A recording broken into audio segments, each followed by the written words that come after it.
Алматы облысында ешкі және бие сүтін терең өңдеуге маманданған заманауи Нео Milk зауыты ашылды.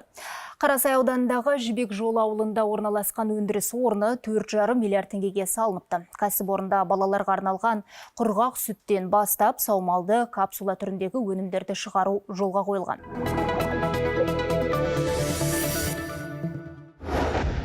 Қарасай ауданында ашылған жаңа зауыт 10 гектар аумақта бой көтерген. Мұнда 50-ге жуық маман еңбек етеді. Өндіріс орны заманауи технологиялармен жабдықталып, үдерістің басым бөлігі автоматтандырылған. Сондай-ақ кәсіпорынның өзіне тиесілі ешкі және жылқы фермасы бар. Салтанатты ашылу рәсіміне облыс әкімі Марат Сұлтанғазиев пен ауыл шаруашылығы министрі Айдарбек Сапаров қатысып лентасын қиды. Олар жобаның стратегиялық маңызына тоқталып, зауыттың басты ерекшелігі табиғи әрі халал өнім өндіру екенін айтты. Біздің өніміміз 100% таза өнім болып табылады, ешқандай қоспалар қосылмайды және халықтың денсаулығын көтеруде үлкен үлесімізді қосып жатырмыз деп ойлаймыз. Мен өзім бұл өнімді ішіп көрдім.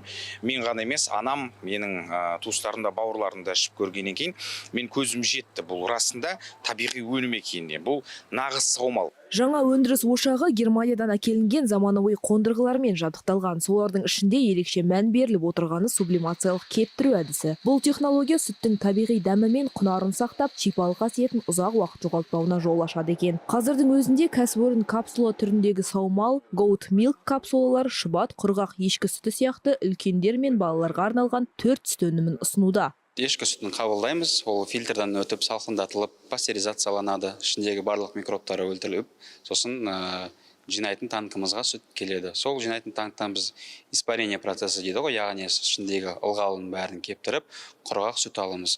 Құрғақ сүт ары қарай бізде бүркеу арқылы кептіру әдісіне барады. Ол жерде распылительная сушка методы әдісімен қолданылады. Ол жерде яғни жоғары температурада сүтті бүркеу арқылы астынан ұнтақ сүт аламыз. Айта кетейік, бүгінде Қазақстанда бар жоғы 26 шаруашылық қана ешкі сүтін өңдеумен айналысады. Сол себепті Нео Milk зауытының іске қосылуы сала үшінде, Алматы облысы үшінде ерекше маңызға ие қадам. Жаңа өндіріс ошағының өнімдері тек отандық нарыққа емес, Қытай, Ресей және Таяу Шығыс елдеріне де жол тартпақ. Әйкерім Пернебек, Мәди Мәлік, Хангелді Ахметханов, Алматы телеарнасы, Алматы облысы.